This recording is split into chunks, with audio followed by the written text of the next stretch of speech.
Hey everybody, welcome back to another episode of Tanner's Favorite Things. I'm Tanner Knight, and today we've got a big old box to tear into. Let's get into it. All right, looks free and clear.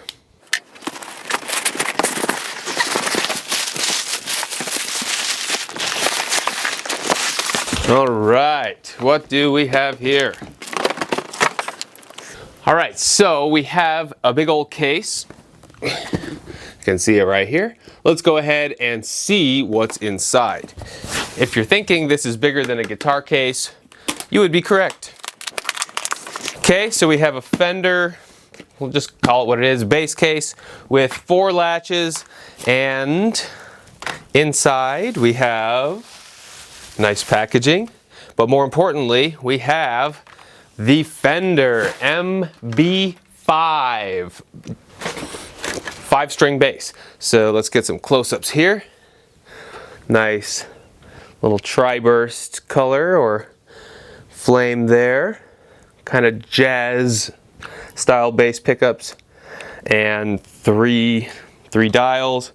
Output jack on the front. Nice burly 5-string bridge. Neck. I believe this is an ebony fretboard, but we'll have to double check on that. It could just be very dark rosewood at this point. So what is this? Well, if you're not familiar with some really brief history here, we're not going to run over the entire history of Fender or Fender Japan, but Fender was, you know, the vanguard guitar and bass and amplifier maker of the 60s, and they were purchased by a large corporation, CBS, in 1965, I believe, maybe 1966. It was right around the same time that Gibson was purchased by Norlin, another larger conglomerate style corporation. So both of our American heritage instrument companies went through some pretty big changes in the 60s, 70s, and those larger companies really imposed a lot of changes in the 70s, a lot of cost-cutting measures. They cheaped out on a lot of stuff in the US line of guitars and basses, and by the 80s, the US-made Fender products were a relic of the past, or a ghost of what they were, and the quality was notoriously bad, the instruments were notoriously heavy, and the copycats started to nip at their heels. And what do I mean by copycats? Well, there's a lot of different copycats from the 70s if you're talking about guitars and basses, but most people think of like Ibanez or the Japanese brands in general that were making very high quality products, but they were very much in the style of the Fender or Gibson guitars of the day. So there were these copycats coming out of Japan that by the mid-70s, late 70s, early 80s, we'll say the mid-70s, because there was an actual lawsuit period where these bigger companies actually struck back and took back their rights, I guess, their intellectual property in Japan, and made it so that if you wanted to produce a Fender or Gibson or any other style guitar, you have to have your own brand on the headstock. You can't have it say Fender or Gibson. So there's a whole history there as well that I don't want to get into. But what it boils down to is that by the mid 80s or early 80s, Fender actually decided, let's stop competing with these copycats and let's get our foot in the door in Japan. So they open up Fender Japan, and it pretty much instantly becomes better quality than what is being produced in the US. And there's a lot of factors that can be attributed to that, but most people attribute the fact that just Japanese workmanship and craftsmanship has a higher level of detail, and they put that into their guitars. And when Fender opened up Fender Japan, it was seen as kind of like an international budget series guitar, but in reality, it was a better instrument than what was being produced in the US. And there was actually, I think, 1 or 2 years maybe, that all US Fenders, or the actual core Fenders, were made in Japan. And, you know, people have very high opinions of those instruments. And to this day, the 90s, early 90s, late 80s Fender Japan stuff is still regarded as some of the finest quality instruments that the Fender company as a whole has made, you know, at least since the 50s and 60s, pre-CBS era. So that's a whole big circular statement to get us to what this is. This is a Fender Japan, made in Japan. It says it right here on the neck. In this case, has our serial number, which reads U90607. I think the last one's a 9. It's got a little chip out of it, but yep, made in Japan. And this looks like a 3-piece maple neck, is what I would say. We have 3 pieces of maple. I don't know if they're quarter sawn and glued together like the PV bilaminate necks, but it does look like that style of neck. And just by grabbing this, it is thin. This is 90s shredder style thin territory when it comes to a neck. I'll have to get some specs on it, but I'll bet it's below 0.8 inches as a depth here. And it does have a kind of big volute, which is interesting. I don't associate the volute with Fender at all, but maybe in this period Fender Japan was making the necks with the volute. If you're not familiar with what a volute is, it's just like a bump or a bigger chunk of wood here to provide a little extra meat on the bone right at the most fragile part of the neck, right here where it breaks. So Gibson used to do that in the 70s and early 80s, and a lot of other international brands still do it today, and I guess Fender Japan was one of those. Let's take a look at our tuners here. I believe Fender Japan was using Goto style tuners, but these are completely unbranded. So not sure what we got, but they look to be some sort of stainless with plastic barrels and such. They're not the highest end tuners, but they look okay, and again, unbranded. Fender MB-5 branding on the headstock. Our Fender logo is super tiny. This is an interesting headstock. I've never seen one quite like this from Fender, but you can see that it actually makes these strings have a straight pull design, which is one of the problems with a lot of the Fender instruments. Maybe not so much the basses. I think the P bass and J bass kind of solved that, but either way, this kind of array of string tuners is bizarre. And maybe that's just because it has 5 of them.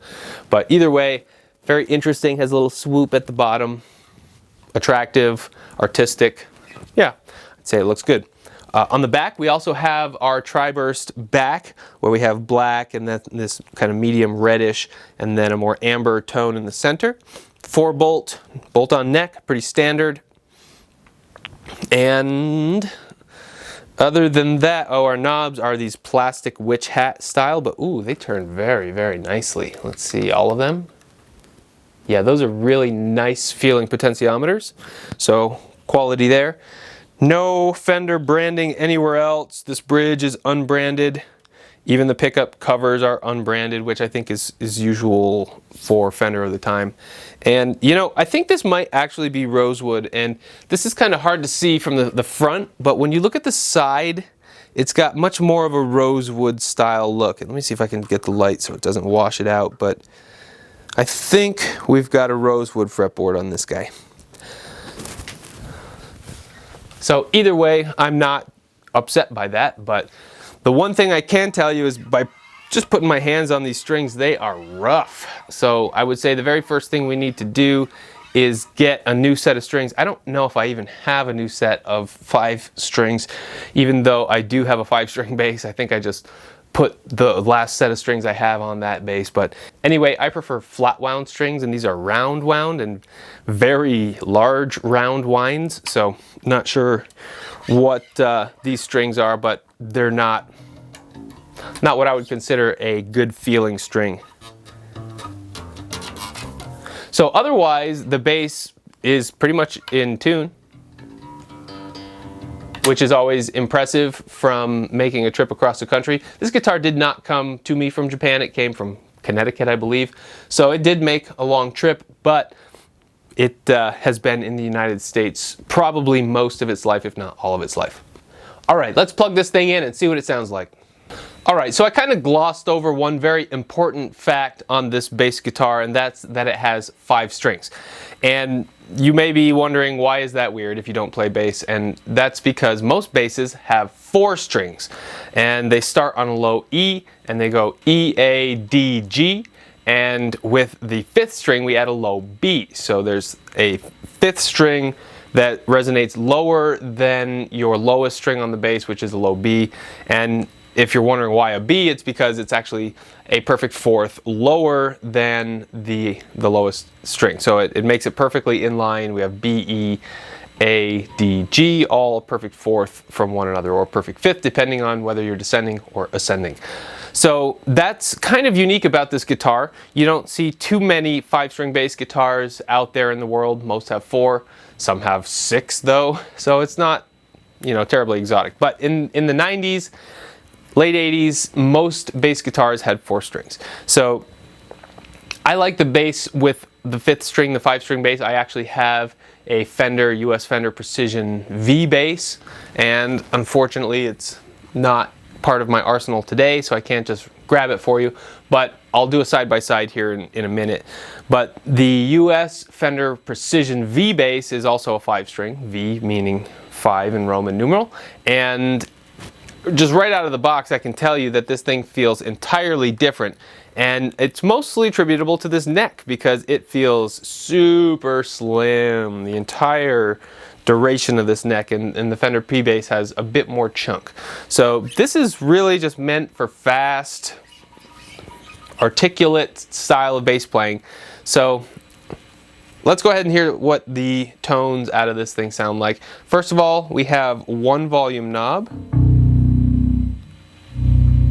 and then tone, tone. And I'm assuming, I'm not 100% sure, but I'm assuming this is wired, tone for the neck, tone for the bridge. And I'm not sure why they did that. I would think you'd have more tonal variety if we had 2 volume pots and 1 master tone, but who am I? So there you go. Both of these pickups are controlled by 1 volume pot. And we got a little extra noise. I don't know if you can hear it in the mix because I have this thing plugged into my Warwick Gnome, which is a brand new amp, 200 watts, just a little guy, real awesome. But that Warwick Gnome is being plugged into a 2x15 acoustic 201 big old cabinet, and it sounds really cool. And with this bass and this rig, I actually have the sound being captured out of the direct out in the back of the amp, so we don't have any microphones hooked up to the speaker cabinet. I obviously have a microphone capturing my audio today. This is the Sennheiser AVX wireless microphone, if you're wondering about that.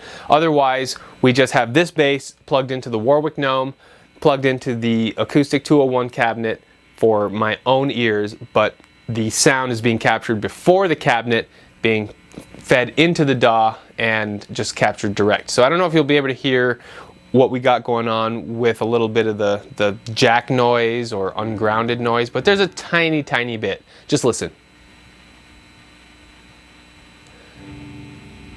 It's not excessive, and I wouldn't be surprised if it's just in the bass rig and not in the bass at all. So we'll have to analyze that a little further, but the action looks good. I would say maybe just a tad high if I had to say anything, but it doesn't look like it's going to be too much of a banana neck or anything like that. Let's take a look at the straightness of the neck just for kicks. So that might be what's going on. There's a tiny bow in the neck where it's kind of twisting towards my right, twisting down. And I'd say that that's probably to be expected on a situation like this, because you have not only 4 highly tensioned strings, you have a 5th, which is providing a lot of tension here just onto itself, let alone in the context of the other strings. And you have a very slim neck, so there's not much meat here to keep this from twisting other than the truss rod itself. But it's not what I would consider terrible, but it's also not what I would consider perfect. We'll have to see if it affects playability, but I highly, highly doubt it. So this is what this thing sounds like.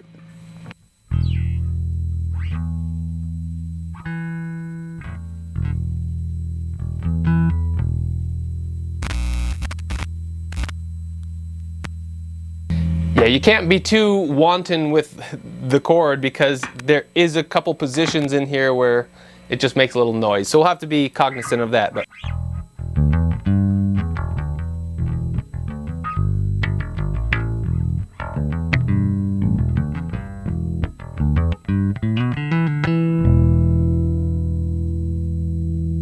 Plays pretty quickly, and yeah, I don't feel any catch or anything to hold me up moving my hand on either the back of the neck or these strings, so nice.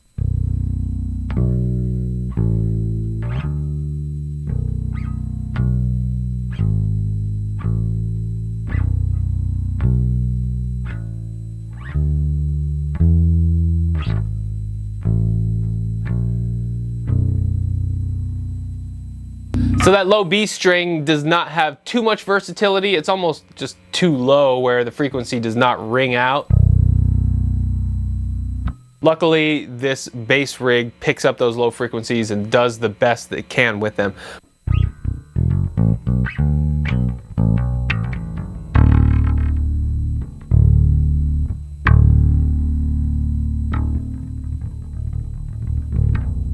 So you do have to be kind of careful about where you press the strings. There's a little bit of fret noise after if you hit it a little too hard.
Nice little dual register loop there. So very nice mix all the way on up from low to high. There's no dead spots, there's no fret buzz, there's nothing that makes me say that this guitar needs some work, which is good. The truss rod, maybe I'll adjust that a little bit. We'll see. It doesn't feel like there's any twist on the neck when I'm playing it, so it's probably fine, but just be aware that that can exist.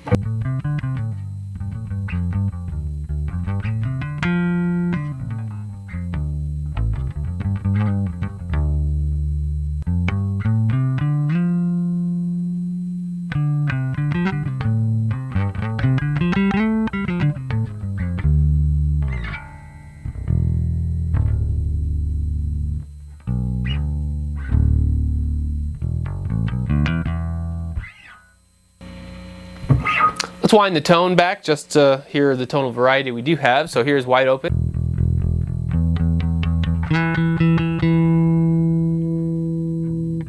Just the tone all the way closed on the neck.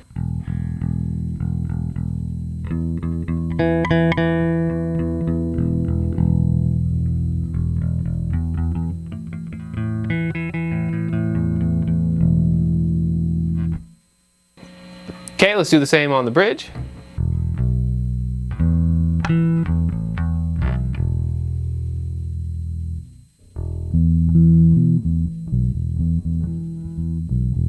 So that really affects the tone.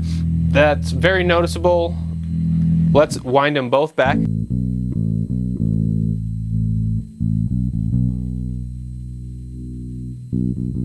So interesting. Maybe this one is not a tone because it does have an index in the middle. There's a click right there. Whereas the rest of them do not. So just wind this wide open. So right now it's in the middle.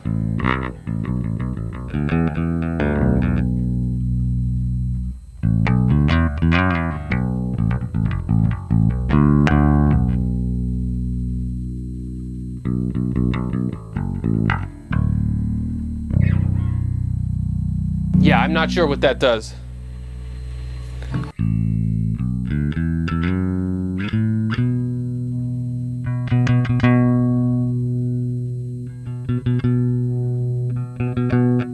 It seems louder on either end of the dial and quietest right in the middle. Interesting.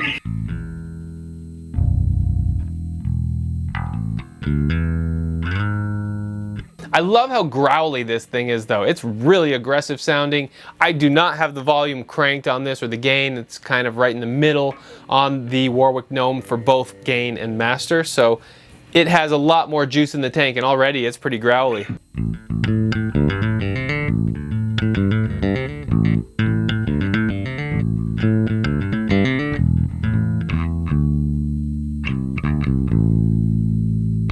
So really nice sounding bass, versatile. Low B really cranks it out there. And if we turn the volume down, let's see what that sounds like.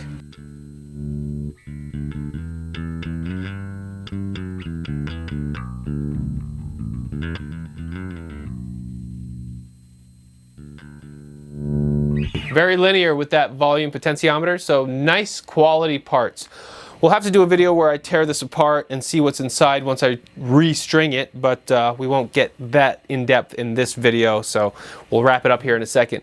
But I just wanted to pull this thing out of the case and play it a little bit, see what kind of tones we can get with it, and talk a little bit about the Fender Japan era, which is something that I don't have too much experience with, but I do have one anecdotal experience through Fender, really. And this is kind of the bass that I grew up with in my house. My mom was a bass player. She played stand-up bass, which, you know, for those of you who don't know, is played like this. And it's a big wooden bass, and she played bluegrass music with her wooden bass. Sometime in the late 80s, I think maybe 89 or 90 even, could have been right around that time, she got an electric bass and wanted to have a little lighter of a situation, so she got a Squier, which is Fender's cheaper budget line of instruments, Squier. And they were sometimes made in China, but they were also sometimes made in Japan. I just got done telling you that these Fender Japan instruments were of higher quality than the US made ones, and that is true. And the Squier instruments built in that Japanese factory are actually some of the higher quality Squier instruments that you'll ever find in their line. And yes, the ones that coming out of China today are super high quality just because they've been at it so long and they make so many of them that they've really got their processes dialed. But my mom was lucky enough to pick up one of those Squiers, and it had an E serial number designation, an E and a blah blah blah number, which meant it was made in Japan. And you'll sometimes see some Fender products that say Fender and have an E serial number. Those are usually made in Japan. Sometimes you'll have a Squier badge and it says an E serial number. Those are also usually made in Japan. And this particular Fender Squier P bass, it was basically the Fender equivalent of the P bass in the Squier form factor, and it played really, really well. And I actually made a short little video of that not too long ago when I went back and visited my mom. She lives in upstate New York, and she still has that bass, and I like to play it because it plays so well. So we'll get a couple pictures of that and maybe some playing samples of it as well to kind of give you some side-by-side Japan crafted instruments of the same era, just with a different Fender or Squier badge. But either way, this is an actual Fender Japan series bass, and I think it's a 94. I'm not entirely sure how to discern the date based on these Japanese serial numbers, but the seller seemed to think it was a 94. And it feels like a 94 if I just recall back to those days what instruments felt like. This one has a real slim neck, sturdy, 3-piece maple, yes, very sturdy, but very slim and meant for shredding. So that's what we got here. I don't know what the MB stands for. Something bass 5, modern bass 5 maybe? I'm really not sure. Fender Japan had a lot of their own models which never saw the light of day here in the US outside of the Fender Japan line. But we do have a black nut, some sort of synthetic material there I would imagine, and our truss rod cover says MB-5. Otherwise, there's no branding on this thing whatsoever, which is kind of cool. I like that. It's very sleek, ready to rock and roll. No real bling or crazy stuff like that. Just straight up rocker, versatile 5-string bass.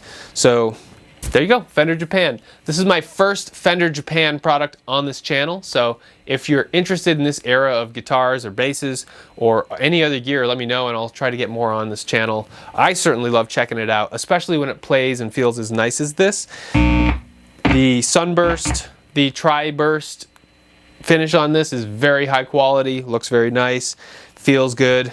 It's light. That's the one thing that I didn't mention, is that it's super light.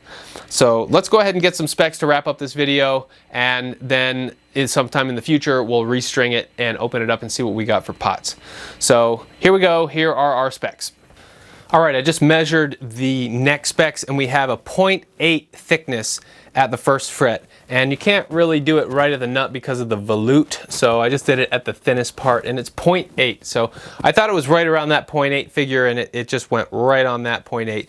So it doesn't beef up very much. At the 12th fret we have a thickness of 0.85.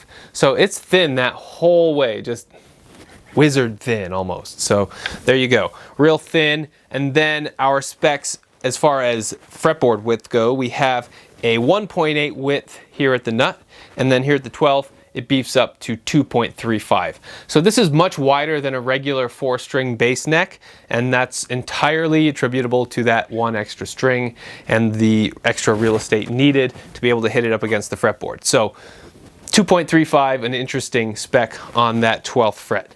So what is the weight of this guy?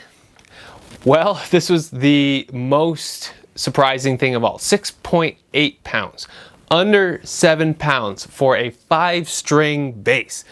And just for reference, that Fender Precision V bass is probably closer to 8.5, 9 pounds. I haven't weighed it in a while, but I seem to remember it pushing 9 pounds. And it's just kind of a boat anchor. It's huge, it's heavy. And it's the same form factor as this, except for it's much lighter. So our ash body is probably much lighter here. It looks a little smaller too. I don't know if they scaled down the body, but we do have a regular 34-inch scale length on this bass, so no surprises there at least. But there you go, there's some specs on this guitar. 5-string, it's got some great jazz bass pickups and just sustain, sound, tone, everything that you'd want in a nice bass guitar, and at a pretty nice price package. The Fender Japan guitars are starting to creep up in value, so if you do have any interest in them, I would suggest going to Reverb now and checking them out, see if you can find any deals, because they are almost, if not more expensive than their 80s US counterparts. So Fender Japan, really nice stuff, worth checking out. So if you have any questions about this bass guitar or any of my other gear, then please let me know in the comments. I would love to hear what you have to say. If you do like this content, feel free to like and subscribe. That always helps, and it helps me decide what content I bring forth in the future. So if you do have any suggestions, let me hear it. Here we go, Fender Japan bass MB-5. Really nice unit, glad I picked it up. You'll be seeing or hearing more of this at least in the near future, but hopefully you haven't been tired of my all bass all the time content. I've just been living in the bass world for whatever reason, and I picked up 2 new basses, and you know, I guess you got to deal with it. So here you go, Fender MB-5. Let me know what you think. Thanks.